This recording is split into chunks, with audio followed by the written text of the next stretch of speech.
Friends, આજે આપણે બનાવીશું મહુડી જેવી પોચી સુખડી, જેને બનાવવી ખૂબ જ ઈઝી છે. તો ચલો બનાવીએ. તો સૌથી પહેલાં આપણે સુખડી માટેનું એકદમ સરસ પરફેક્ટ માપ જોઈ લઈએ. તો એમાં મેં અહીંયા 1 કપ જેટલો ઘઉંનો લોટ લીધો છે અને એ છે જે આપણે રેગ્યુલર રોટલીનો લોટ યુઝ કરીએ એ જ છે.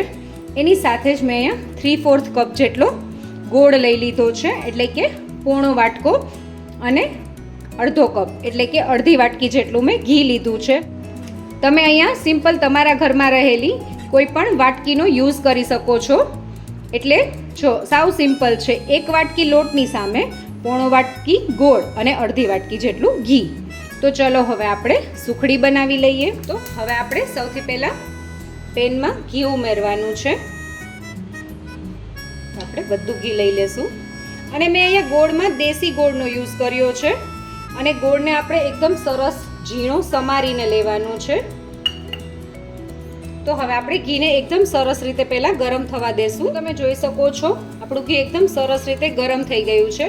હવે આ સ્ટેજ ઉપર આપણે ગેસની ફ્લેમ લો કરી નાખશું સૌથી પહેલાં તો, અને લોટ એડ કરી દઈશું.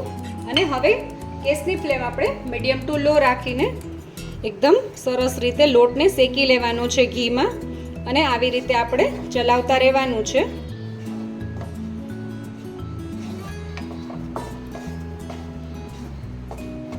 તમને સ્ટાર્ટિંગમાં એવું લાગશે કે આપણું ઘી ઓછું છે, પણ જેમ જેમ લોટ શેકાતો જશે એમ લોટમાંથી ઘી એકદમ સરસ રીતે છૂટું પડતું જશે. તો આપણે સરસ રીતે પહેલાં લોટને શેકી લઈશું. જેમ જેમ લોટ શેકાતો જશે એમ લોટનો કલર અને લોટનું જે ટેક્સચર છે એ બદલાતું જશે. પણ તમારે એ વાતનું ખાસ ધ્યાન રાખવાનું છે કે લોટને શેકતી વખતે ગેસની ફ્લેમ હાઈ નથી રાખવાની, નહીતર આપણો જે લોટ છે એ બળી જશે. એટલે મીડિયમ ટુ લો જ રાખવાની છે ગેસની ફ્લેમ. અને જો આ સ્ટેજ ઉપર તમને એવું લાગે કે ઘી થોડું ઓછું પડ્યું છે તમારા સુખડીમાં, તો તમે શેકાતી વખતે થોડું ઘી ઉમેરી શકો છો, 2 થી 3 ચમચી. તમે જોઈ શકો છો પહેલાં કરતાં આપણો લોટ થોડો એનું ટેક્સચર ફરી ગયું છે. જેમ જેમ લોટ શેકાય છે તેમ તેમ લોટનું ટેક્સચર બદલાતું ગયું છે, તમે જોઈ શકો છો. પણ હજી પણ આપણે લોટને થોડું શેકવાનો જ છે. લોટ શેકતી વખતે બિલકુલ ઉતાવળ નથી કરવાની, એકદમ પેશન્સથી આપણે ઘઉંના લોટને શેકવાનો છે, જેથી કરીને આપણી સુખડી એકદમ સરસ થાય. 10 મિનિટ થઈ ગઈ છે અને તમે જોઈ શકો છો એકદમ આપણો લોટ સરસ ફૂલાઈ ગયો હોય એવું દેખાય છે, અને એનો કલર બી એકદમ સરસ ફરી ગયો છે.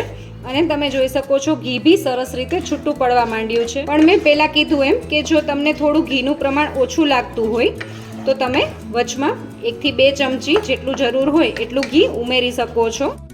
જો આ રીતનું લોટમાં ટેક્સચર ન આવે તો, બાકી તો ઘી નાખવાની જરૂર ના હોય તો તમે ના એડ કરો તો બી ચાલે. તો તમે જોઈ શકો છો આપણા લોટનો કલર એકદમ સરસ ડાર્ક થઈ ગયો છે. અને હવે આપણે આ સ્ટેજ ઉપર ગેસની ફ્લેમ બંધ કરી દેવાની છે. અને મારે આટલો લોટ શેકાતા 12 થી 15 મિનિટ જેવો સમય થયો છે, અને એ પરફેક્ટ ટાઈમ છે. જો તમે આટલી મિનિટ સુધી જ લોટ શેકશો તો તમારી સુખડી બી એકદમ સરસ થશે. હવે આપણે લોટને ગેસની નીચે ઉતારી લઈશું. હવે આપણે ગોળ એડ કરી દઈશું, અને આપણે ગેસથી નીચે ઉતારીને તરત જ આપણે લોટમાં મિક્સ કરી દેવાનો છે ગોળને.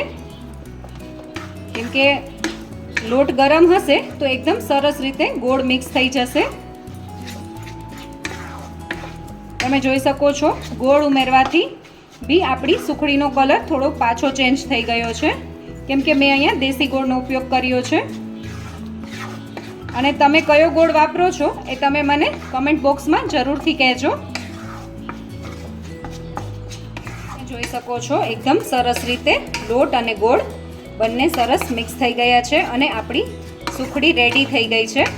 હવે આપણે એને એક થાળીમાં લઈ લેશું, અને એને એકદમ સરસ રીતે ઘીથી પહેલાં ગ્રીસ કરી લીધી છે. અને હવે આપણે એમાં આપણી સુખડીનું મિક્સચર એડ કરી દેવાનું છે. અને આપણે કોઈ પણ વાટકીના આ પાછળના ભાગથી આવી રીતે સુખડીને થપથપાવીને થાળીમાં આવી રીતે પોળી કરી દેવાની છે. અને એની આવી રીતે વચમાં કોર ભી દબાવી દેવાની છે સાઈડની,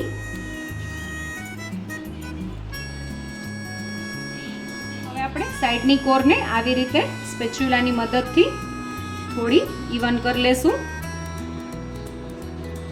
અને તમારે જો આની ઉપર થોડા ડ્રાયફ્રૂટ નાખીને ગાર્નિશ કરવું હોય તો તમે એમ બી કરી શકો છો, અથવા તો ટોપરાનું છીણ બી આપણે ગાર્નિશ કરી શકીએ છીએ.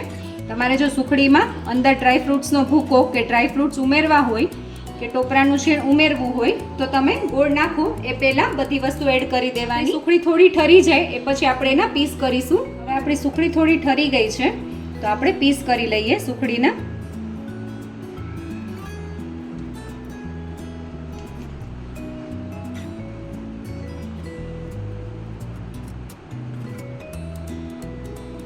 તમે જોઈ શકો છો આપણી સુખડી એટલી સોફ્ટ છે તો આપણે પીસ કરીએ જ તો બી આવા એકદમ સરસ આવા ક્રેક્સ પડવા માંડ્યા છે.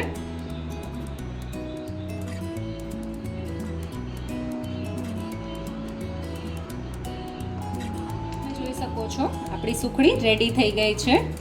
તો હું તમને એક પીસ કાઢીને બતાવું તો તમે જોઈ શકો છો એકદમ સરસ સુપર સોફ્ટ એવી આપણી સુખડી રેડી થઈ છે.